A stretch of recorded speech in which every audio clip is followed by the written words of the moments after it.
Located in the Ardennes forest, the Circuit de Spa-Francorchamps is undoubtedly one of the most recognisable motorsports venues in the world, spanning just over 7 kilometres. While this racetrack has really seen every form of motor racing, from Formula One to the iconic 24 hours of Spa. And well, after today, I think we can certainly add the WSRL IndyCar League. Welcome then to round 5 after the amazing race that we saw 1 week ago at Brands Hatch. We've travelled just over 1,000, or just less than 1,000 miles, in fact, over the channel to Belgium. My name is Sebastian. Bosher-Williams in the virtual production booth tonight. We have Dustin, Ollis, but right now alongside me is Randall McGrew. Randall, you missed an absolutely outstanding race at Brands Hatch 1 week ago, as I alluded to. It was fairly chaotic at times, but it delivered. And well, I just hope that tonight we will see even a tenth of the action that we saw, because that will still mean that we have an amazing race on our hands. That's no surprise to me. Brands Hatch always delivers, and I believe Spa will deliver a really good race with these guys. They're using a higher downforce trim setup, so these cars are really fast in the middle sector, so we can see a lot of sticking and moving in that middle sector in the bendy bits. And yeah, it should be a good race. The slipstream is going to be huge here down the Kimmel Straight, and expect to see a lot of overtaking. I think that's sort of a direct contrast, then, isn't it, from 1 week ago, where the drivers were admitting that overtaking wasn't necessarily as easy as they would have liked it to be at Brands Hatch. And today it's certainly going to be a lot easier. But we were sort of discussing before the race started that the drivers, it's not really beneficial for them to use the push to pass system out of turn 1, out of La Source, heading up through Radion Eau Rouge towards Le Combe, because it's such a long straight, and actually you're going to reach your VMAX speed anyway, that you're almost going to have to sort of save your push to pass to sort of for more unorthodox sort of overtaking opportunities. That's right. You can see it being used possibly on the run up to Puhan to try to set up a move for the double left there. You can see it here on the run to Blanchimont, possibly to try to get something done. You could even see it on the start-finish straight being employed, coming out of the chicane, trying to get a last-minute move done.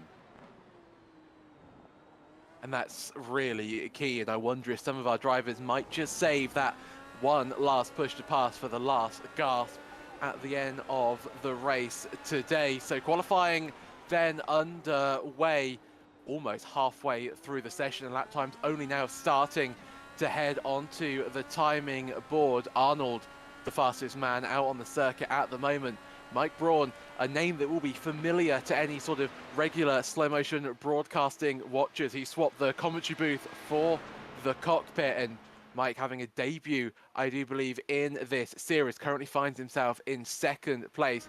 Steveson in 3rd, Hotham 4th, Rogers 5th, Cochrane 6th, Will Coffey 7th, with Alexander Coffey and Rogers, in fact Steveson as well, Randall, all going on to the primaries, the black-walled tyres, where earlier on we were sort of a little bit surprised actually that, well, we were going to be surprised, I should say, if drivers did come out on the black-walled tyres, because we just thought that the red-walled alternates were just the way to go in qualifying. But actually, if you look at the qualifying stands at the moment, it's certainly less drivers that are actually on the alternates than on the primaries.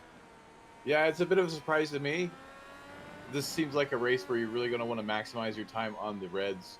The reds are astoundingly quick through the high grip sections, and they're about the same speed in the higher speed corners, so not a real big difference there. But that middle sector, when I put the reds on my tires in testing, I was shocked at how much grip there was. So we might see some of these red tires move their way to the front. And I suspect that the guys that are starting on the black side walls are going to do their opening stint, try to save some fuel, stretch out that first fuel run as much as possible, and then do 2 stints on the reds to follow. Did you almost think the drivers that are starting on the primaries are just trying to get it out of the way as soon as possible to be able to almost sort of they're sort of saving their sweets until the end of the race to have those 2 distinct stints on the alternates? Yeah, I mean, my original thought was that everybody would want to start on the reds to get that first stint advantage, try to save fuel in the middle stint, and then have a sprint there at the end. But we're going to see a nice mix of strategies here, so it'll be interesting to see who goes on to the primaries from the red starters in the second stint and who saves them for the end. But I think at the end of the race, you're going to want to be on the reds, and I think that old reds are probably going to be better than old blacks. Even. I think you've hit the nail on the head once again, Randall. So riding on board with Christian Gritzko. Gritzko not setting a lap time so far in qualifying. He made a mistake on his opening lap, so he's having to really try and find a little bit more time out on the circuit. I do believe he is on the primary tyres, so another driver deciding then to start on the black side walls tyres. Gritzko a little bit of understeer as he heads through the Fania chicane, really having to wait for the front end of his car to grip up as he heads through Stavolo 1 again, understeering, plaguing his car, but he's made it through the most technical section of the circuit. Just Blanchimont to go. Should be easy flat in these cars. I don't think it will be nice and non-scary, but it certainly should be fairly simple to navigate through Blanchimont corner up towards the bus stop chicane. The final corner break just before the curb appears on the left-hand side. A little bit of oversteer. Car not really that compliant over the curves, but that will be Christian Gritzko's lap done. And where does that put him in the overall standings? He goes third, just under a tenth behind Augustine Castro, with Arnold still in the pole position. In Arnold, Randall is not out on the circuit, and we know, such a long circuit around here, and Arnold's not going to be able to do an outlap and get a lap time in before the 10 minutes are up. So Arnold cannot improve. So it's just whether can Castro, Gritzko, or Braun, or anybody, can they find a little bit more time to displace Arnold from that pole? Let's see, Mike Braun just jumped up to second. These drivers that are up here with the black sidewalls may actually be in the catbird seat with this, as few people running the alternates for qualifying. They're going to have some really good track position. Looks like they're able to keep some speed up, but it'll be interesting to see if some of those red sidewalls further back in the field, particularly the likes of Brian Hotham, how quickly he'll be able to move up around some of these cars. Maybe he's more set up for, well, they're on a fixed setup, but maybe he's more of a race pace driver than a pure qualifying speed driver. So expect to see him moving up. It's just a matter of doing it cleanly and quickly. Cleanly and quickly, I think, are the order of the day. Another thing to mention is you might have sort of gathered by some of these sort of camera shots that we're getting, the sun is getting lower in the sky. We should be good to, well, we will be good to complete the race in daylight hours, but that sun is a little bit blinding at times, certainly as you sort of start to head down the hill once again. Certainly as you head through Bruxelles down towards No Name or Speaker's Corner or Jackie X, ironically called No Name these days. Augustine Castro has put an absolutely mega lap so far and finds himself then in second place, only just under 0.3 of a second behind Arnold, and that is qualifying done and dusted. Augustine certainly managed to get that lap in the dying stages of qualifying. And then here is your grid for round 5, and Colin Arnold will take the pole position. Augustine Castro will line up second alongside him. Mike Braun starts in third, with Christian Gritzko alongside him in the 4th spot. Aubrey Condell starts 5th, with David Stevenson in 6th place. Jake Luther starts 7th alongside Brian Hotham in 8th place. Chad Rogers is 9th, and Joshua Benjamin rounds out your top 10. Bobby Flack starts in 11th, with Barry Cochran in 12th place. Will Coffey starts 13th alongside Justin Barrera. Kunin starts 15th, with Neil Alexander alongside him. Mike Weir 17th, with Gavin Ellsworth in 18th place. Matthew Tweeder 19th, with Kevin Dixon in 20th place, when Brett Accord rounds out your 21 car grid. Important to note that Tweeder, Dixon and Accord did not set a qualifying lap. But wow, Randall, this race is set up absolutely perfectly, and you know, at the start, it's not a sort of a conventional race start where you try to make the move, you'll try and overtake the driver ahead of you into turn one. It's all about the run up towards Lecom. So do you think we're going to see drivers sort of play the waiting game and really try and make their move heading into Lecom, the first chicane? Absolutely, but early on in the stages, the pack's going to be very bunched up, so you may have to make your move early just to defend against the car behind you. So it'll be interesting for the first few laps. As we get further into the race, you'll see some of those games played where they're going to wait until the absolute last moment. And some of these drivers on the primaries may start saving fuel as early as the first lap and may not even stick their nose out at all, do some lift and coast, and try to stretch out that black tire stint so they can have good reds for longer. You see on your screen at the moment, track temperature is low, 67 degrees Fahrenheit, and note the time, 6:42. Sunset is at 17:17, so the drivers will just about be heading in to sunset hours. As I said, they should be okay to finish in the daylight hours, but certainly going to be just a little bit difficult for them. So as the racing is about to get underway, as they all now make their way away from their grid spots on the back straight down towards down towards the bus stop chicane, I should say. And Randall, what do you predict? Are we going to see a little bit of an issue at the start? Well, the pace car is in, and we get ready to go racing then for round 5 of the WSRL IndyCar League. It's Arnold on the pole. Augustine Castro trying to overtake, and in fact has done it before they even made it up towards turn 1. Arnold's on the inside, lock up though from the 19. Oh, it's getting a little bit messy, sending it down the inside. Oh, a big accident there. 1, 2, 3, 4 cars getting spun around. Nose-to-nose contact, I think that was there in the background. Oh, disaster. That's Arnold. That was our pole sitter, Colin Arnold, involved in that incident. Falls all the way down to 19th spot. Here we see Colin Arnold, just gets collected. So he's already had the spin at that point, Randall, and has, as I said, sort of nose box to nose box contact. And, well, talk us through it, Randall. It looks like Colin went in just a little hot into turn 1, ran it a little wide. Augustine was able to pull the over-under, and then he got out onto that curbing, and that green stuff on the outside is just a little bit slicker than the rest of the pavement, and he got onto the throttle. Looks like he spun up that left rear, and it sent him around right into Augustine, and then chaos ensued. So, just for an update, Arnold is out, Augustine Castro in the pits, so is Mike Braun. So really the top 3 all involved in on that incident, side by side through Pouon between Q Nin and Jake Luther up towards the braking zone of Campus Chicane.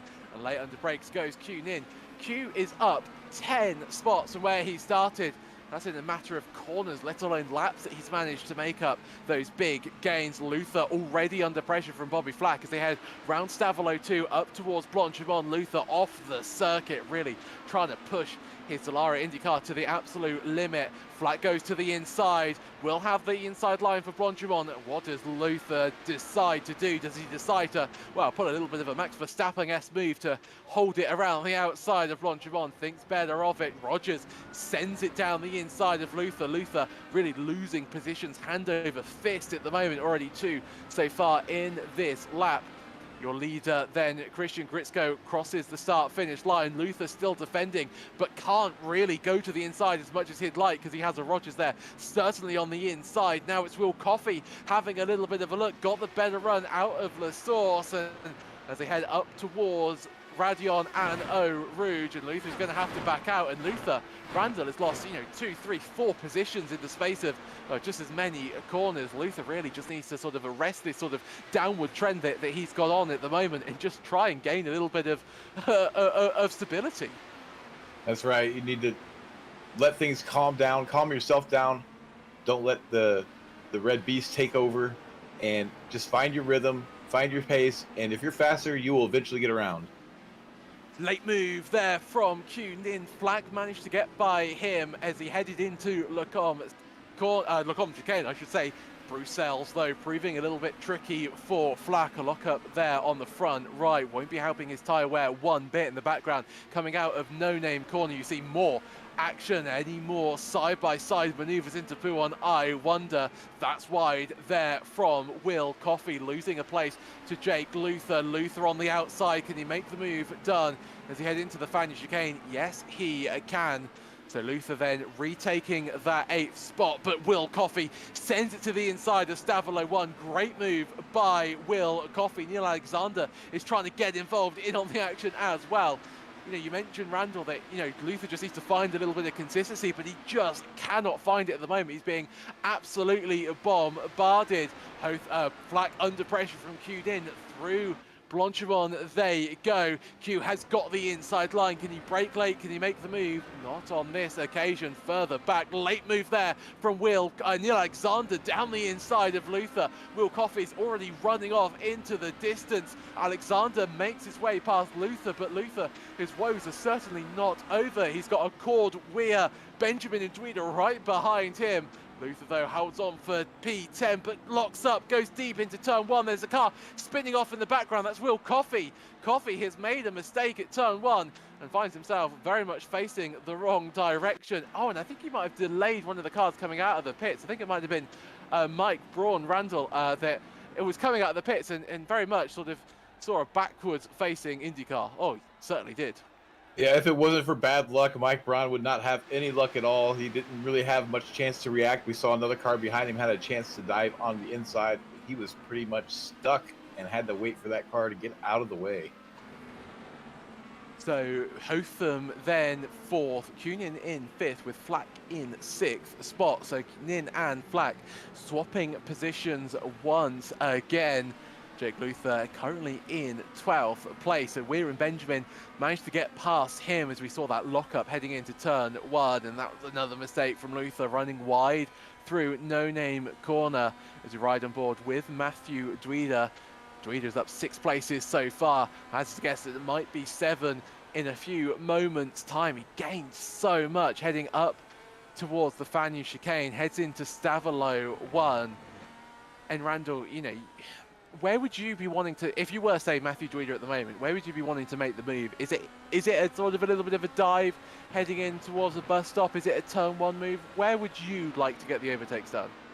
I would be patient at this point. We've seen that Luther's had some issues with consistency and has been missing some marks. So it may be as he's going to go for it now, but it looks like he's not going to be patient at all. He's going to take the first opportunity that presents itself. He gets it done going into the bus stop chicane, and maybe he's going to fall victim to the over-under here as he spins across into contact.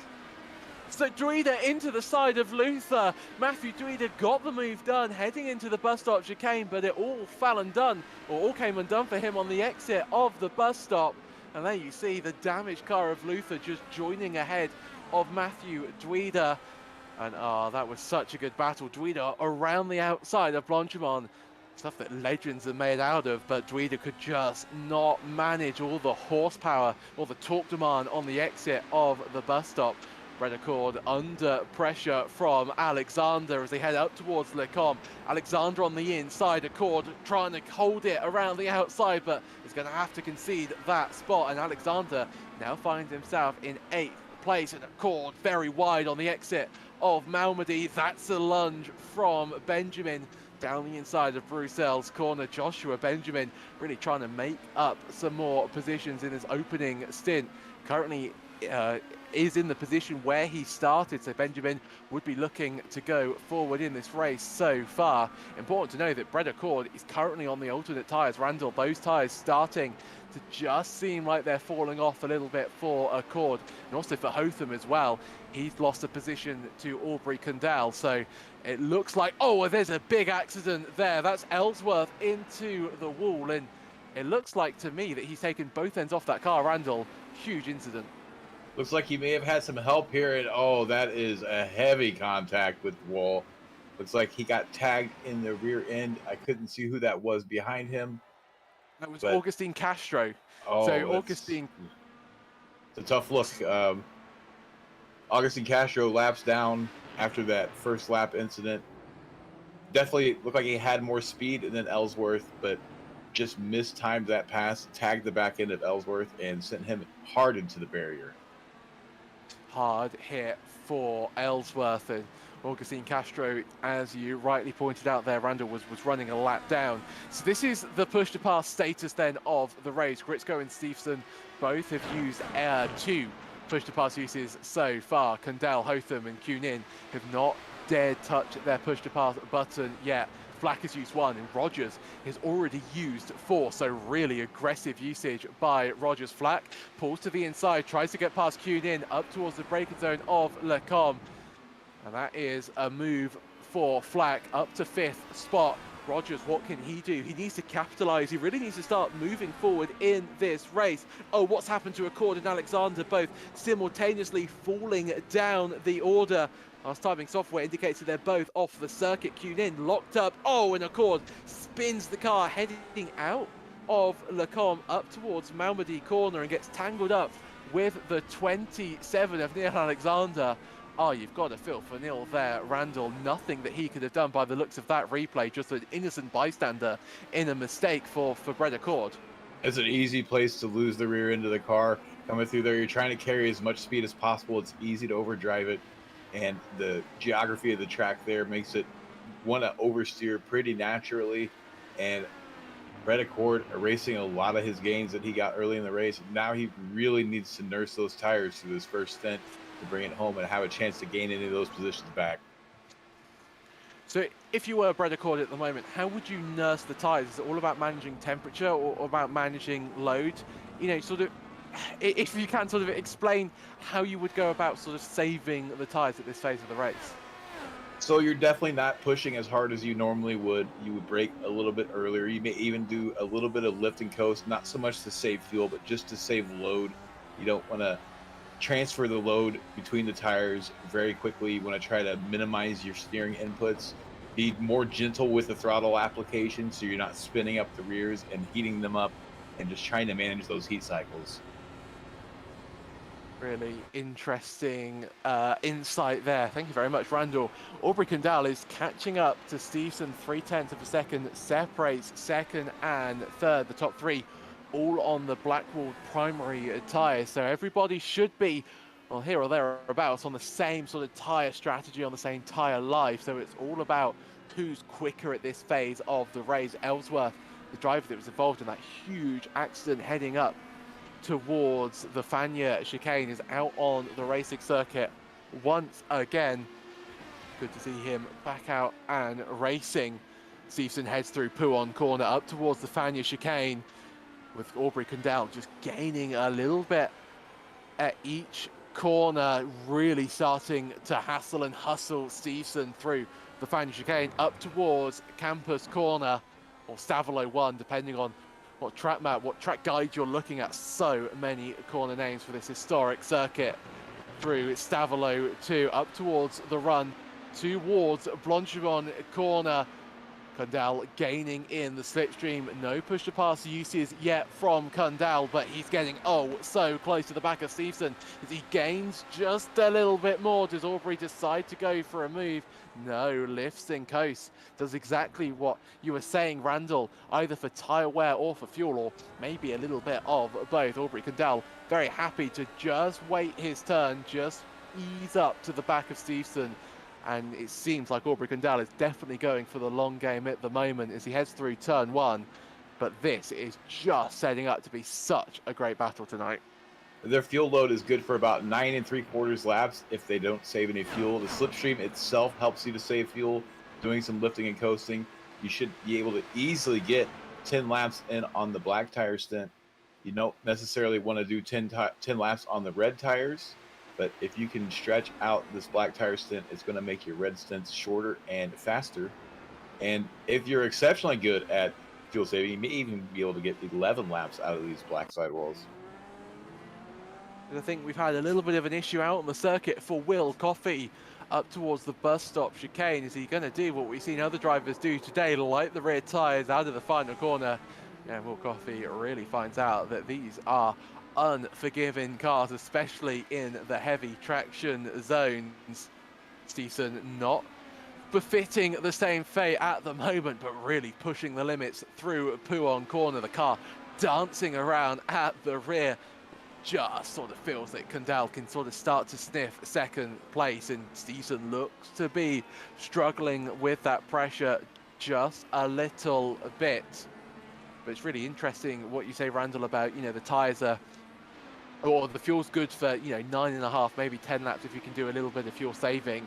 But it's all about, you know, how long can you extend the alternate tyres. The highest Red Bull driver at the moment is Hotham in 4th. He's doing a great job, and actually you have to go all the way down to 13th place to Predicor to find another driver on those alternate tyres. So it certainly seems that primary or the decision to go for the primary tyres at the start of the race was a very useful idea. Is to prove my point, Randall, Hotham into the pit, so those alternate tyres done and dusted. We'll see him likely switch to the primaries now, go for at least 10 laps. If he can stretch 11, it would be even better, but 10 laps is probably the ideal target for these black sidewalls, and then he'll have an 8-lap stint. Not a surprise to see the red sidewall in the pits on lap 7 with that heavy fuel load and the frenetic start. You're going to go through those tires a little bit quicker than you would at the end of the race. Aubrey Kundal gaining once again on Stevenson, but just not really wanting to make the move. This is Brett Accord and Justin Barrera. Barrera behind Accord, but Brett Accord getting his braking zone all wrong heading into the bus stop, and well, he styles it out very nicely there. Randall sort of almost looks like he intended to make that mistake, although I don't think that was the case. So Brett Accord, the second driver to make a pit stop in this race, and I think by the time he's reached the pit exit confirmation on our timing screens that he has indeed chosen those Blackboard primary tyres. So now it's going to be a fuel conservation game for those two drivers. It'll be very interesting to see if anybody goes for 2 stints on the primaries. I suspect that we'll see most of the leaderboard turn red, though, when they stop at the end of lap 10. If we see anybody stop at the end of lap 9, they may have some trouble if they're going to go 2 stints on the red. Primary tyres look like they are working very nicely at the moment, although, you know, unusually because of that incident at the start, you know, they took out, you know, Braun in Castro, we didn't, and Arnold as well, we didn't necessarily get the indication of what the Red Bull tyres were going to be like. So we're heading into a little bit of an unknown as we head into the second stint. Just like Benjamin, I think, was thinking about wading his way into the unknown up the inside of Blanchimont corner on Rogers. Thought against it. Benjamin, though, is trying to go the long way around the outside of the bus stop chicane, and a great move from Benjamin, but he gets a little bit trigger happy on the throttle on the exit as it's a drag race down towards turn 1, La Source corner. And Mike Weir in the background just watching and waiting, still side by side between Rogers and Benjamin. They're having a great scrap, but Weir is going to have a double slipstream heading out of turn 1 all the way up towards Eau Rouge and Radion. Through Eau Rouge we go. A little bit of a lift to get the nose turned in for Radion. Mike Weir will be arriving at the scene with so much extra speed, but Weir just backs off. A huge aggressive fuel save moment there from Mike Weir. He could have picked the pair or picked the pockets of both of them if he so wished. Benjamin is going to try and outbrake Rogers and does so successfully. Joshua Benjamin then up into 6th spot, demoting Chad Rogers down to 7th, but that was such an aggressive fuel save by Mike Weir. As I said, I'm pretty sure if he'd have kept his foot in, he could have probably overtaken both of them heading into the braking zone of Lacombe. Yeah, he definitely was in a position to take both of them, but it looks like he's playing the long game. So saving that fuel, he may be able to stretch it out to 11 if he's been saving like this the whole time. Not the most optimal fuel saving strategy that he pulled there, but it was a big back out. It sounded like he pulled the clutch even. But yeah, it's going to be interesting to see how far he's able to stretch this stint out. Certainly did it certainly sounded like he did pull the clutch. Really aggressive fuel saving strategies from Mike, where you see the understeer that he gets in the dirty air. Barrera and Alexander, two drivers that have had a little bit of an issue in today's race. Barrera, nice move around the outside of the Fania chicane, late braking there for Barrera. Gritzko into the pits, so is Stevenson. Kundal manages to make another lap. We've seen Aubrey just save fuel behind Stevenson for the last 4 or 5 laps or so. Kunin, another driver that can make it for another lap. So too can Mike Weir. So that fuel saving that he did certainly playing dividends at the moment. And we tend to see, certainly with these IndyCar regulations where they don't have the tyre warmers, you come out on cold tyres, the overcut can sometimes be just a little bit quicker. Randall, I'm not quite sure how that will translate to a circuit that's so long. I mean, 4.5 miles basically is the length of the Spa circuit, but a mix, divergence of strategies can only be a good thing for us, the viewers, and to be honest, the drivers out on the circuit. And you'll notice that the drivers that stayed out to do a 10th lap have not used any push to pass. So they were definitely in a fuel saving mode. Mike Weir among those, as we noted him coming up the straight, lifting and coasting and not taking a move that was pretty much set up for him. So we'll see if any of them can get an 11th lap. It'll be very hard to save an entire lap extra, but it is possible. I'll have to wait and see. You always get a sense that somebody will chance their arm. Somebody will have managed to find some fuel from somewhere, maybe sort of siphoning it from the drink bottle back into the fuel tank. I never know how these drivers are so good with managing to save their fuel, but certainly the top 3 have managed to do so. So Christian Gritzko is your overall net race leader, the top 3 yet to stop in this race, but it's all down to when the top 3 can, or how long can they go on their fuel strategy. And the answer for Aubrey Kundal is, well, 1 lap later than the rest, but no further. So Aubrey Kundal heading in to pit lane. Will we see Kunin do the same? Yes, we will. And will Mike Weir make it the trio of drivers needing to make a pit stop? I do believe that was Weir diving to the pit lane. So everybody now stopping for the first time in today's race. Gritzko should take the lead once again. In fact, does so before he's even really gotten to the braking zone of turn 1. What can Stevenson and Kundal do? Can they even challenge? Can they maybe just about? No, it's going to be side by side with Kundal and Stevenson. So forget Gritzko. Gritzko is far enough up the road in Aubrey Kundal. That 1 lap later stop did not help him to overtake Stevenson. And Kundal, I think, will be getting a little bit frustrated by seeing the sight of Stevenson's rear wing once again, Randall. And surprisingly enough, we've only seen one of the drivers switch to the red sidewalls. That's Q-Nin. And he's right behind Bobby Flack, so we'll see him probably get his elbows out very early and try to make his way around Bobby and close that gap up to Hotham. You're right, only Kunin on the alternate tyres. Just drivers don't really seem to be wanting to touch that tyre with a 10-foot barge pole. Luckily for us, they are forced to go onto the tyre. They have to at some point run both tyre compounds, and maybe by Kunin sort of taking the pain earlier on in this stint, allowing him to by the end of the race to stick on maybe the more preferred primary tyres could give him a little bit of an advantage. So we'll have to sort of wait and see on that one, although Kunin at the moment gaining in a fairly great rate of knots up towards Bobby Flack. That's for 5th place. You see at the moment Kunin also bringing Barrera along for good measure as well. In fact, scrap all of what I've just said. That's Mike Braun in the background.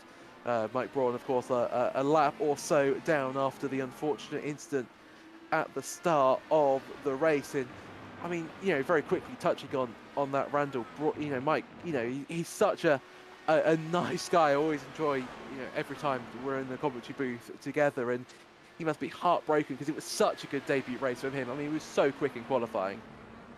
Yeah, that's the way it seems to go. You really look forward to a race. You get in, you're quick in practice, you're quick in qualifying, and then bad luck bites you. That's the way racing goes a lot of the times. You see some drivers on the service will run lots of races, and they can forget those bad moments pretty easily. Other drivers don't get as many opportunities to drive, and those bad moments can really leave a bad taste in your mouth for quite a few weeks. So hopefully Mike is able to get in again and have a good run and wash that bad taste away. I certainly agree and hope that we will see him once again. Cunin gaining on the back of Bobby Flack. Flack heads to the outside line but can't really do much to defend with the rapidness of that 86 machine. Cunin has got the grip, he's got the advantage on the inside and applies the anchors and gets the move done, but runs a little bit deep. That might just give a little bit of an incentive for Flack to maybe stick it around the outside of Manwoody corner. Cunin still under pressure. Does Flack think about sending it into Bruxelles? Has to just back out of it, or a lock-up for Flack for good measure. That won't help in his cause whatsoever. So Cunin utilising those alternate tyres, really firing them up at the moment. It's all about whether can he keep the pace up, or do they start to degrade like we saw in the opening stint of this race? Already on lap 12 out of 25, so almost at the halfway marker. Is what has happened, Randall, to Agustin Castro? I think we're going to see here, it looks like just takes it a little deep at the end of the Kimmel Straight and misses the turn-in point, pulls it off to the side of the track, and decides to call the tow truck and call it a day. Looks like that's going to be the end of the day for Agustin Castro. All wide there from Dixon. Matthew Duida taking advantage of Dixon's mistake. Dixon was almost off the circuit through Bruxelles. Lucky to keep that one on the racing circuit. There's a nasty gravel trap on the exit that can really bite you if you're not careful. Mike Weir then, the master of the fuel save, currently behind Benjamin. What can he do? Is Weir once again playing his fuel saving game, or does he just plain old want to get past Benjamin for 7th place? Still no push to pass uses for Weir, in fact for Cunin or Aubrey-Cundell either, so those drivers really not favouring using the push to pass.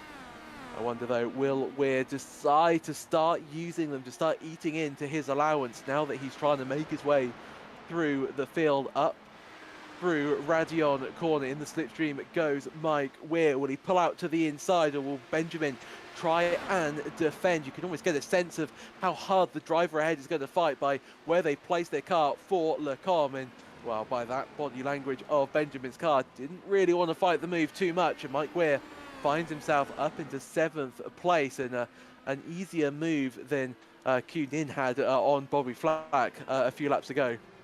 You only really need to save for one stint, even if you're running 2 sets of the blacks. Saving through 2 stints is just going to give you less time on the reds, and you can easily make 6 laps. As we're on board with Matthew Dweeder. Looks like he's going to get outside there on that curb, just like we saw at the start. And looks like Gavin Ellsworth coming out of the pits has to dodge that car as it slides across the pit exit. We've seen that a few times. Cars get that left rear out there on that curb. It loads up a little bit more, breaks loose, and around they go. Battle for second. Aubrey-Cundell looking ahead at Dave Stevenson. Thought about making a move there, but did not end up pulling it off.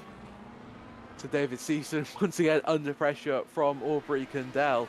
You make a really good point. Seems like, you know, drivers aren't necessarily fuel saving as much as they were in the first stint. Still think it's amazing though that we've seen 2 spins really at turn 1, and both have had drivers heading out of the pits. I wonder if Ellsworth has picked up a little bit of a penalty, or if he managed just about to sort of get back within the bounds of the track before he crossed the pit exit line. Otherwise, I do believe he is liable for a little bit of an unsafe pit exit penalty. Cundell gaining though on the back straight up towards Lecombe corner. Can't make the move.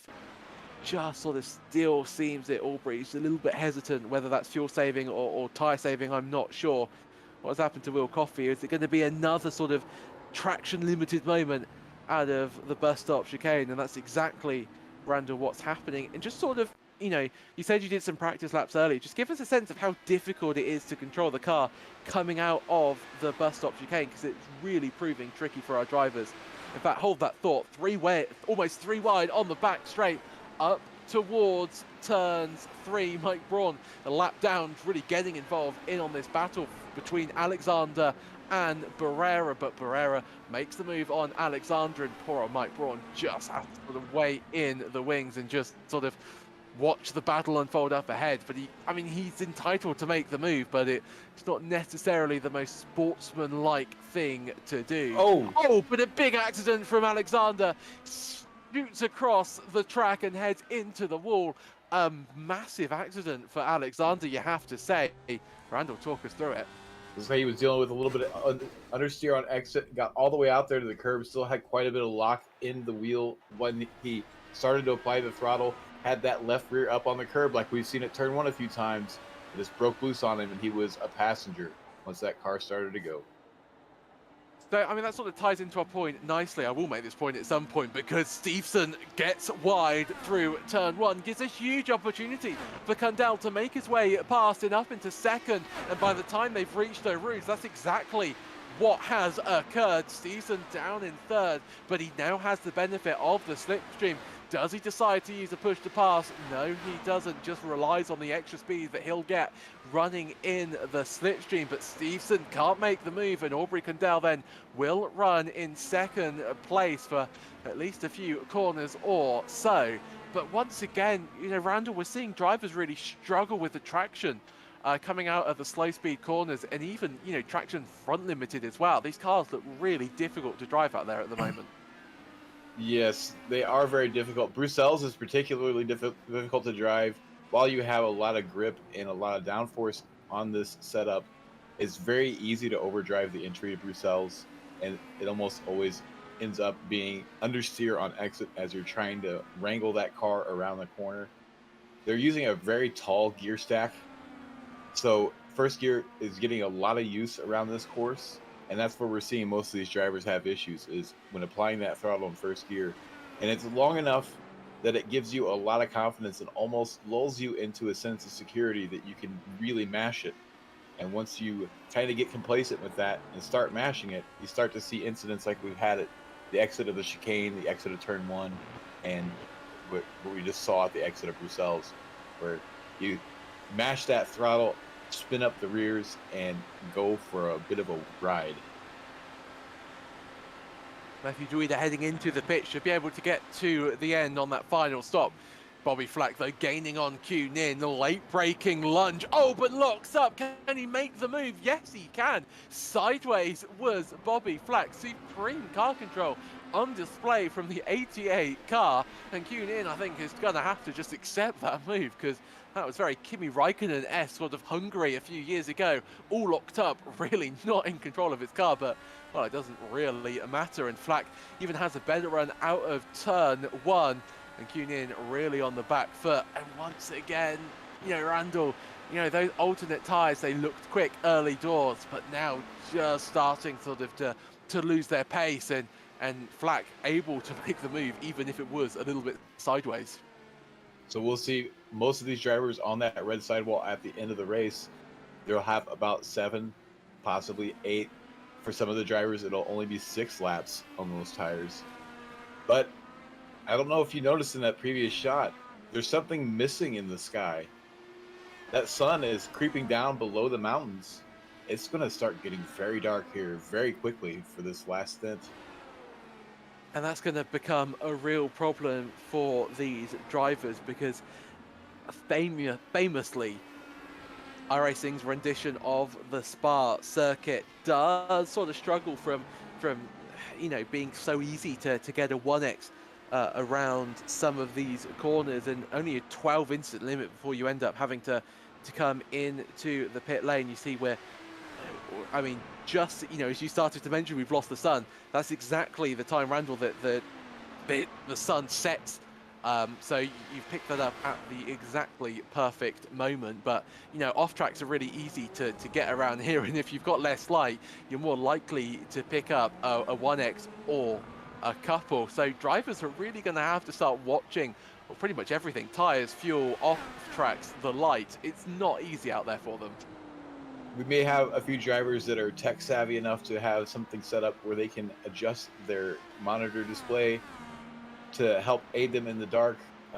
Whether or not we'll see any of that being employed or not is impossible to say. You can only ask about it in interviews, possibly, if somebody finds himself excelling in the dark. But the transition in iRacing can be pretty abrupt sometimes even, and I've been told that it's even more noticeable if you're a VR racer. So some of the VR racers are going to struggle before the ones that are on a traditional monitor setup. VR users as well also tend to get a little bit more blinded by the sun, so they might be feeling a little bit of respite at the moment, but I think you're right. I think that's a little bit short-lived for those users. We rode on board with Stevenson there, fuel saving just a little bit heading up towards the Lacombe chicane. So Stevenson, I should say, really sort of playing the same pages out of Aubrey Condell's textbook, just saving fuel but losing a little bit of time through the midsection of this lap. And I wonder if this is a little bit of a push from Condell as he's going to sort of dive into the pits to make his final stop of the race. I think we might also see Kunin heading into the pits rather soon as those alternate tyres really not working for the 86 car at the moment.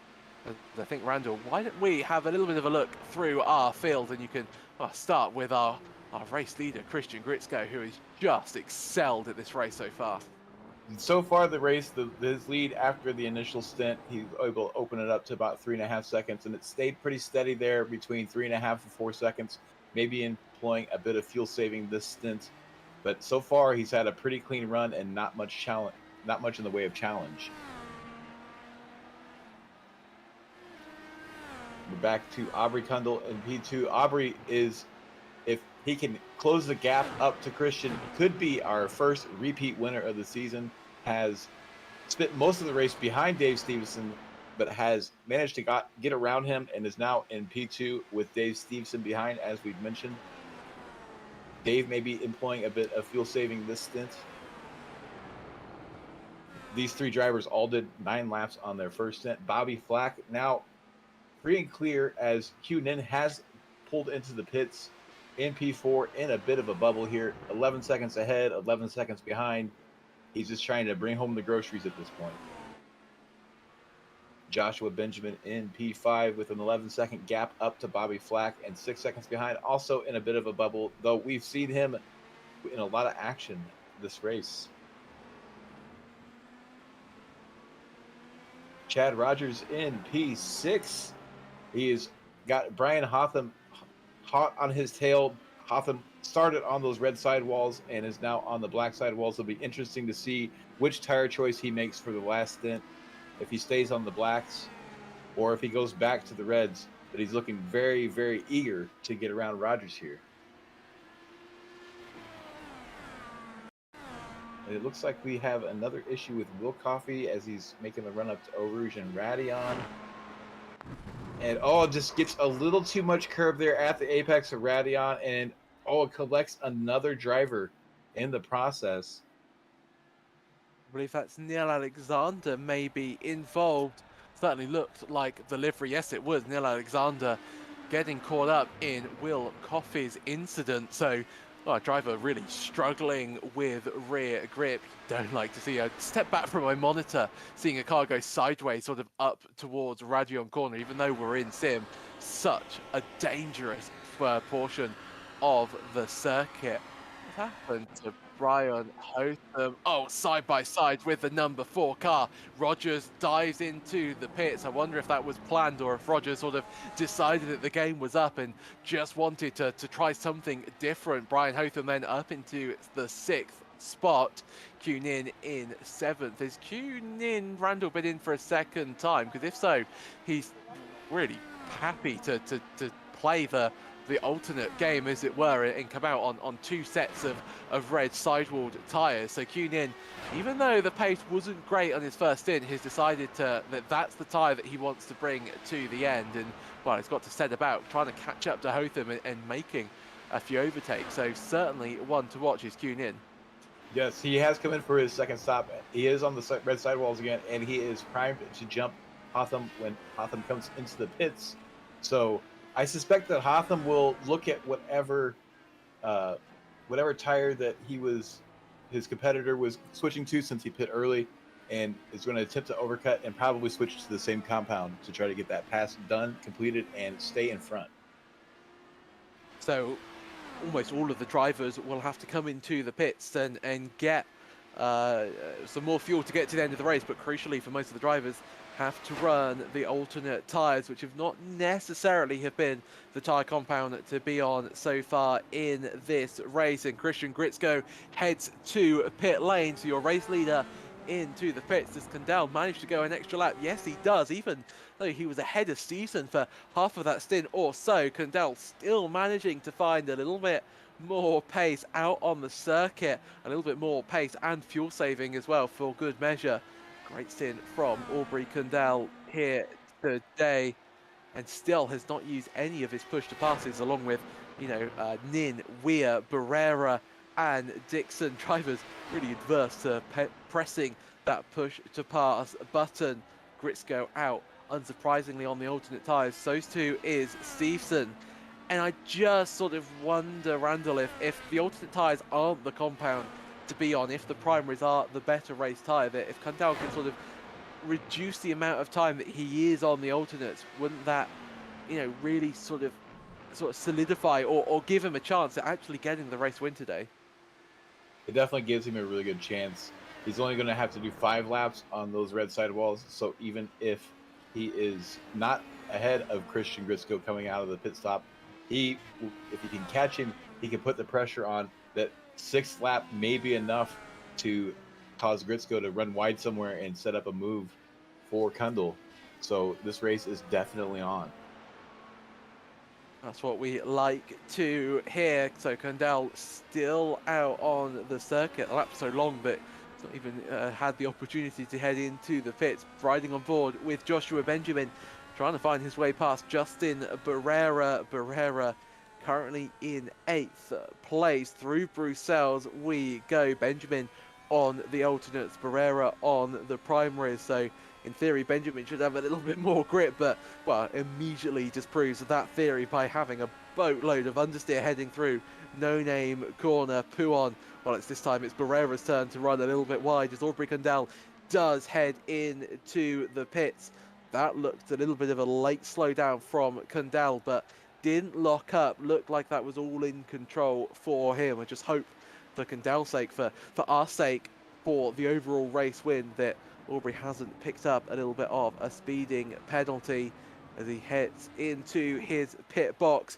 Christian Gritzko will take the race lead, and it's all about where can Kandel come out in the race itself. And Stevenson and Kandel, will they be side by side on the exit? No, Kandel has had a good in lap, and Stevenson second behind Aubrey Kandel, and Kandel gained 1.3 seconds or so. Randall on Christian Gritzko. This race is certainly, most definitely, up for grabs. Yeah, it's going to come down to who's got the quali pace now. They're going to be setting very fast laps. They need to be on the button. We've had this issue with a couple drivers in the past. Even a race winner, Justin Barrera, did not have a push-to-pass button map. So I'm wondering if some of these drivers that are still on 10 uses are purposely not using it, or have forgotten to map a button to actually use that push to pass. Will be really, really unlucky if they haven't got the buttons, because it's so useful, especially, if you're Rogers, who's used it 8 times so far. This is what happened to Kandel. You might have noticed that he's lost a little bit of time and, well, run wide out of Malmedy corner, and that's allowed Stevenson to gain so much time. And was that Kandel's sort of chances of getting the race win slipping away? That gap very much up to where it was pre-pit stop, 4.2, 4.3 seconds in season, in hot pursuit of Kandel for that second place. That's definitely going to make the job much more difficult. That's the problem with going that 1 lap deeper and trying the overcut, is everybody around you is on warm tires, you're on cold tires, and you are pressed to push on that outlap. And sometimes the tires are just not ready to push. And as we saw, he had to go a little bit wide and take a trip through the gravel trap. Managed to get it back on track, only losing some time, but he's definitely going to be under pressure from Stevenson for the rest of the race. For good measure, Gritzko sets the new fastest lap of the race, the first man into the 1-minute 55s in race conditions. And that really compounds Kandel's mistake. There you go. He does have a button mapped, does Aubrey Kandel. moves from 10 push-to-pass uses left to 9. That red box indicates that he's currently on the push-to-pass, and, well, Stevenson being left in the dust, as it were, on the acceleration phase, flashing green lights, and notification on the steering wheel show that he is in push-to-pass mode. But Stevenson starts to gain, but can't make the move as before they hit Lacombe. 3 laps left to go in this race, and Aubrey Condell, he just sort of almost needs qualifying laps every single lap if he wants any chance of catching Gritzko. But honestly, Randall, I'm not even sure if that's going to be enough right now. It's such a big gap to try and sort of catch up to Gritzko. He's really relying on Gritzko making a mistake, and that just doesn't seem likely, showing by how much form he's had so far today. Yeah, unless the darkness catches Gritzko out, right now he's going to be not pushing so hard. We're going to see Aubrey Condell using that push to pass as a push to defend button, maybe even see multiple uses in a lap to keep Stevenson behind. But right now he's managed to pull away a little bit here in the middle sector of the track. So Stevenson's going to have his work cut out to try to close that gap back up in the closing stages. Gap down to 3.7 seconds. Condell gained about 0.4 of a second or so through the first sector alone. 0.3 through sector 2. Even Stevens really in sector 3, but Condell 0.3 in sector 4. He is gaining on Christian Gritzko, but that mistake has been so costly to his race win chances. Gritzko crosses the line, 2 laps left to run then in this race. The personal best for Condell, and Stevenson as well following suit. And this time, both second and third on the push to pass out of Lacombe up towards, out of La Source up towards Lacombe. Gritzko's got a little bit of lap traffic up ahead of him. That will be Matthew Dweeder, I do believe, for 12th spot. That will be Gritzko's opportunity to get past him, I do believe, up towards the braking zone of Lacombe. And now, we're starting as well, Randall, to get into the sort of the closing stages of the light situation as well. It really feels that, everything is coming to a head. We've got tyre strategy, fuel strategy, push to pass strategy, and light strategy as well. It's not, as I said earlier, easy out there at the moment. Yeah, you're starting to see on the sides of the track floodlights and street lights on the access roads. It's going to be very dark for some of these drivers coming up. They're going to have 2.5 laps to go. That last lap could get pretty hairy. Aubrey Condell is closing the gap, but I suspect that Christian Gritzko is just taking it easy and making sure that he has some tires there at the end in case he makes a little bit of a mistake or Condell is able to close the gap, that he has something left to fight with. You see he's very smooth on the steering wheel, very smooth on the throttle inputs. He's trying to save those tires. He doesn't need to be super fast right now. So using that gap to his advantage to save tires, because if Aubrey Condell closes that gap, he's going to use all those tires up. Certainly will. And actually, Gritzko's got enough push to pass this, hasn't he, to mount a defensive challenge against Condell, even though that Condell has got double the amount of push to pass uses left in his back pocket. Talking of push to pass, Bobby Flack certainly on it, trying to make his way past Hotham up towards the braking zone. Flack once again getting so sideways into the braking zone. Flack really showing that he's got some great car control, some great initiative when it comes to feeling the rear end of the car start to step out, but that sort of didn't allow him to mount a challenge on Hotham for 4th. You see the glowing brake disc. Never really seen those before much in iRacing.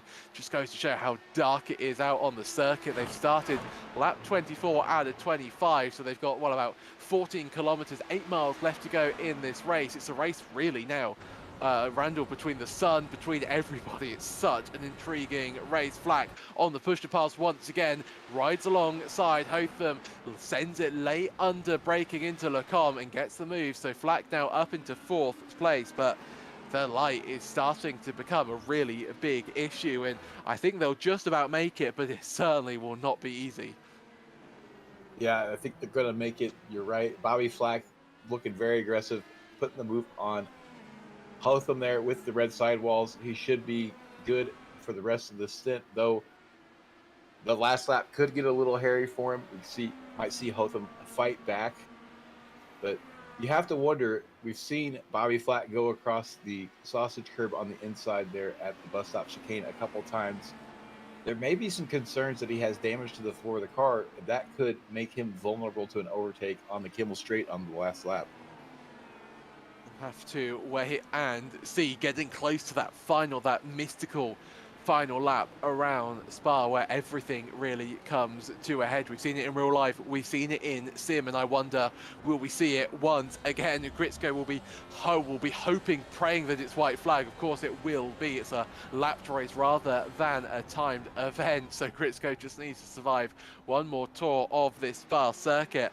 Lucky for him, it's one of the longest circuits on the iRacing platform. You see the floodlights really taking over effect from the natural sunlight. Gritsco on the push to pass up through turns 2 and 3 through Eau Rouge, up through Radion, a little bit of traffic as well for good measure. Barrera and Dixon having a big old battle on the circuit. Dixon, this is for the final sort of, well, not points paying position, but the top 10, sort of the prestigious top 10. So sort of definitely a little bit of ego on the line for these battles. Hotham and Flack as well, another pair that are really close on the circuit. Pereira though also wide through Stavolo too. It's just getting darker, Randall, and these drivers must be just wishing this race to go on. Is Dixon wide? Was he on the grass on the approach up towards Blanchimont corner? Pereira finds his way through, but oh, that was a mega save from Dixon in the number 9. You got to wonder if that's darkness playing a hand there. Maybe he lost track of the side of the track, got a little bit wide there on the bend before Blanchimont, and was just trying to stay on that Buck and Bronco as it slid across the track. And luckily for Barrera, was able to avoid contact and get around it. Everybody on their push to pass at the moment. You can see that by the red indication they've got. Well, no, might as well use it. There's no point in saving any before the end of the race. But Gritsco rounds Blanchimont corner. Will be thankful that he can just about see the checkered flag, and he will be able to survive this race.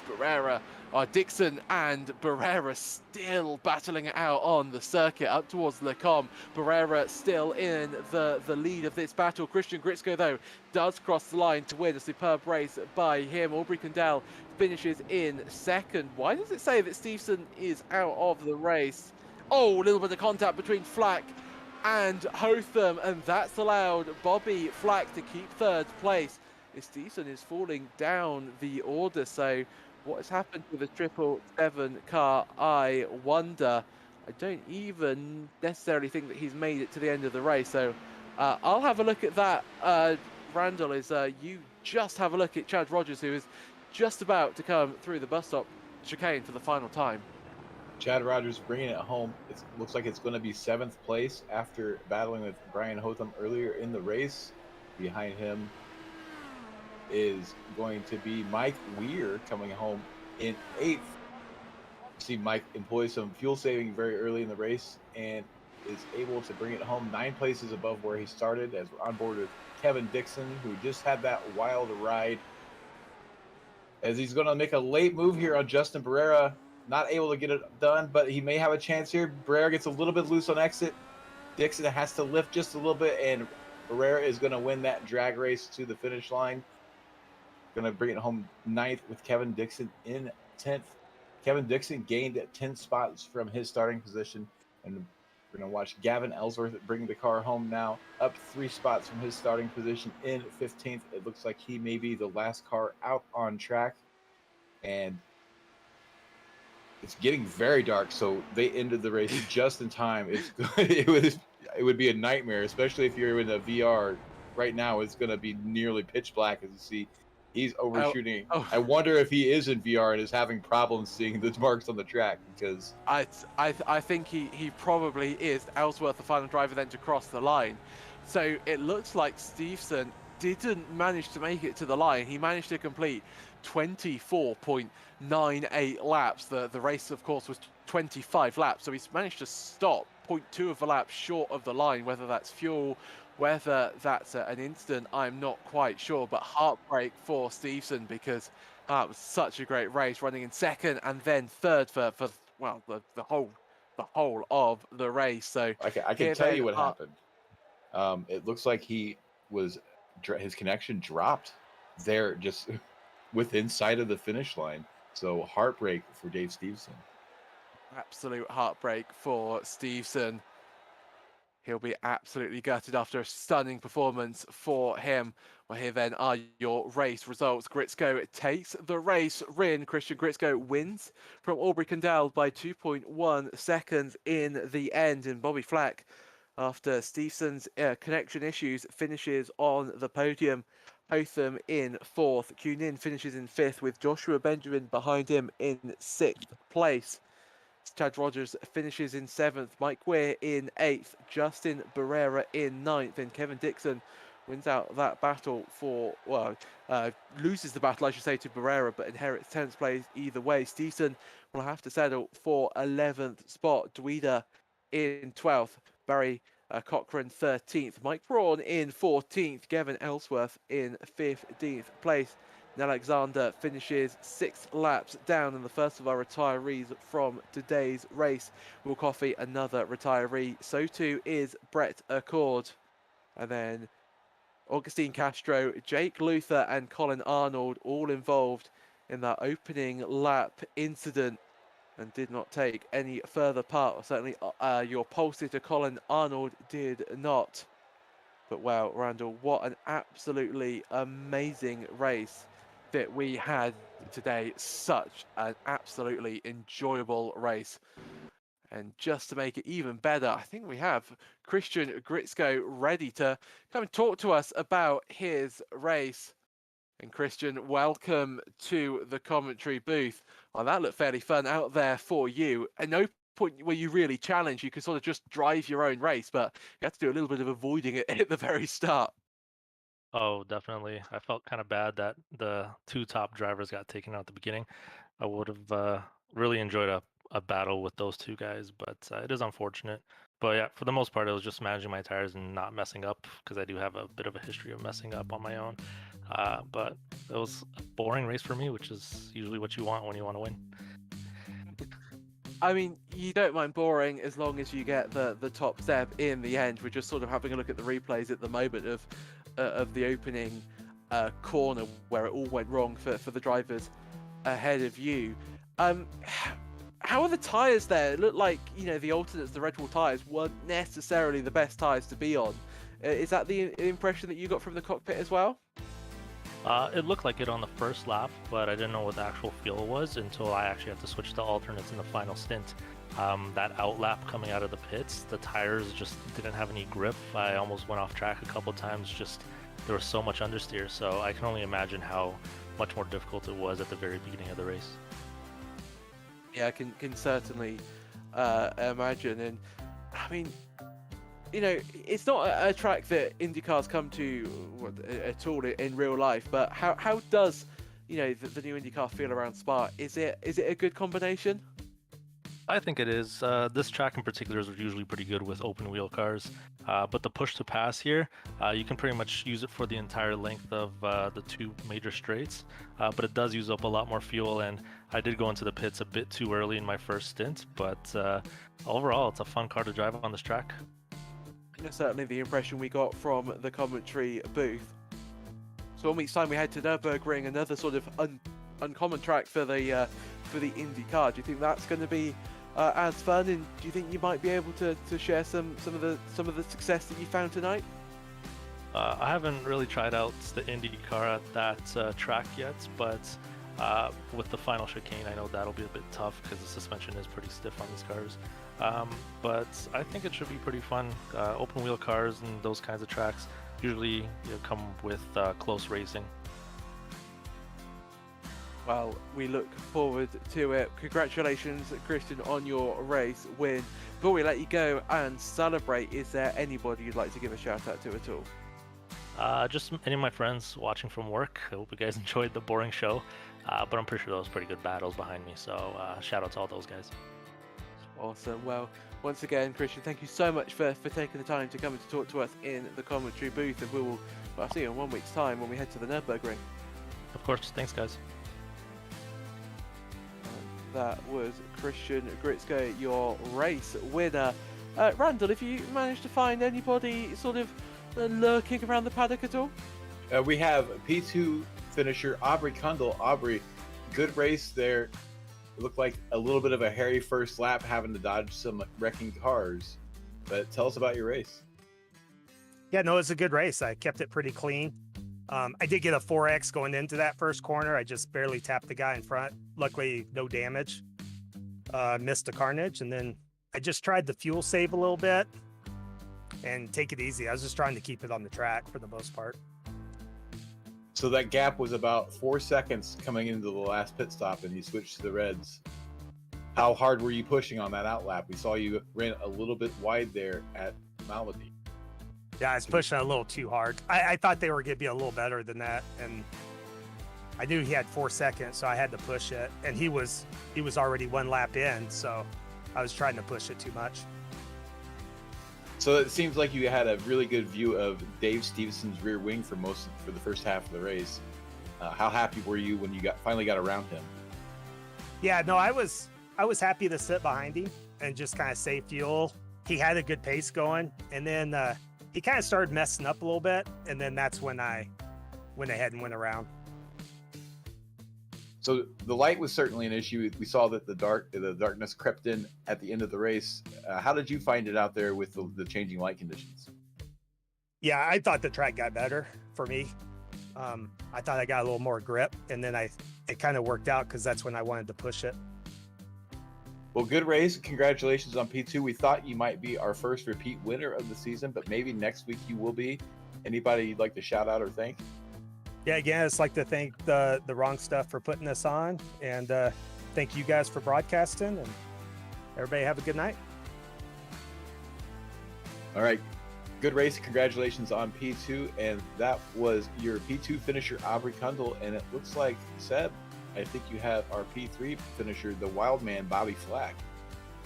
I certainly do. Let's bring him into the commentary booth. Bobby, well, welcome to the commentary booth and to the podium. I think a little bit unexpected, I think you'll have to admit as well, but nevertheless, a great race by yourself and certainly looked like a lot of fun out there.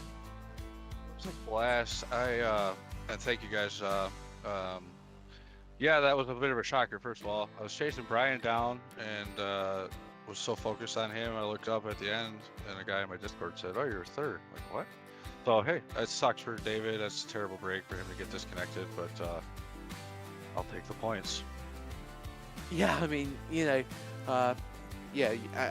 you mentioned, it's heartbreak for David, but at the end of the day, it is almost sort of replicating a mechanical issue.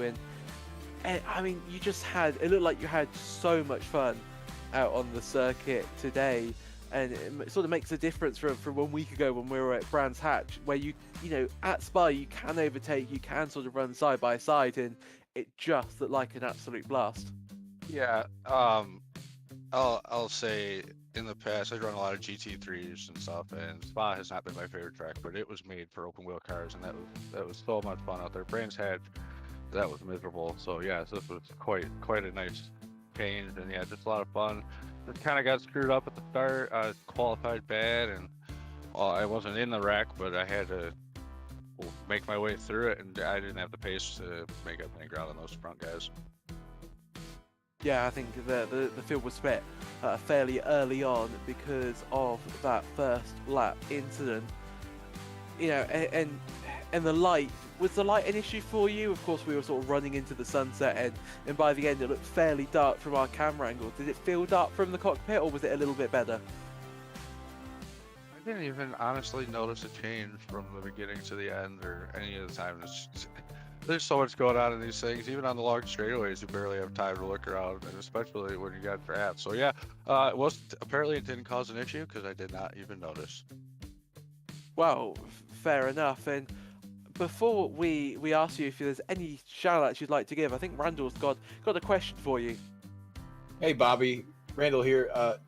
We saw a couple times as you were coming into the chicane that you managed to get a little bit too much of the curb, maybe pushing the car, but you were able to control it through there, really using all the track. Were you struggling for grip, or were you just really trying to push? I'm glad you saw that because I felt like it was two of the most impressive saves I've ever had on the sim.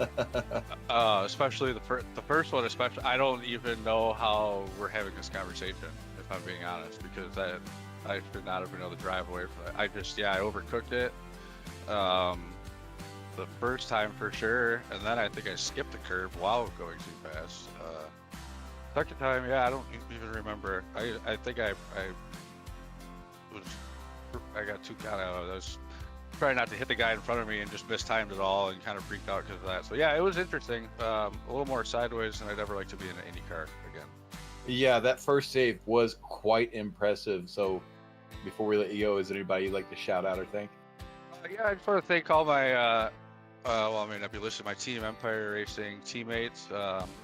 Always had a lot of fun with those guys. Rocket Design, Scott Kimbrough, great paint there. And windrider.com for all your fishing and outdoor apparel needs. So thank you guys. You guys did a great job. It's been a pleasure to talk to you. Hopefully we'll do it again next week. Certainly so, Bobby, and once again, congratulations on your third place finish. Thank you guys. That was Bobby Fleck, your final podium sitter. And well, Randall, how do you sum up that race? What a utterly enthralling race it was from start to finish. Unlucky that we couldn't see the pace of Arnold in Castro, but even so, I mean, really, as I said, enthralling. Very, very enthralling race. You're right. Agustin Castro has been kind of snake bit this season, so hopefully we can see him have a good rally in the second half of the season and turn it around next week at Nürburgring. Yeah, Nürburgring are going to provide such a challenge for our drivers, and sort of not too far geographically away from Belgium, but well, that's all from us tonight. Just got time to mention the stacked upcoming broadcast that we've got for you coming up on the Slow Motion Broadcasting YouTube channel. So it all kicks off this Sunday. So that's November 6th at 9 AM EST, where we have the WSRL Endurance Series from Nürburgring. So Nürburgring really featuring heavily on the on the Slow Motion Broadcasting on the Slow Motion Broadcasting YouTube channel, and then on Sunday night as well we have the XSLR. I'll be back in the commentary booth for that great series we have in store for you. Monday, 9 PM EST, the Cross Touring Cup returns. That's from Circuit de la Sarthe or Le Mans. Do not miss that. GT4s and GT3s around Le Mans. It sounds like a perfect recipe for some racing. And then, well, it's another WSRL League, the final round in Series 2 of the WSRL Multi-Class League. That's from 8:50 PM, I should say, EST from the Red Bull Ring. And then join us once again if you are fancying a little bit of IndyCar action next Thursday, same time, 9 PM EST. It will be from the Nürburgring. And of course, at the same time, we have the Mazda MX-5 Spec 5 Cup. That'll be from Phillip Island next week. But, well, from all here, thank you so much for joining us. My name has been Sebastian Bosher-Williams. I've been joined by Randall McGrew in the commentary booth with Dustin Ollis as our producer. And wow, after an amazing race we've had in Belgium, we'll see you in 1 week's time as the championship returns as we head to Germany.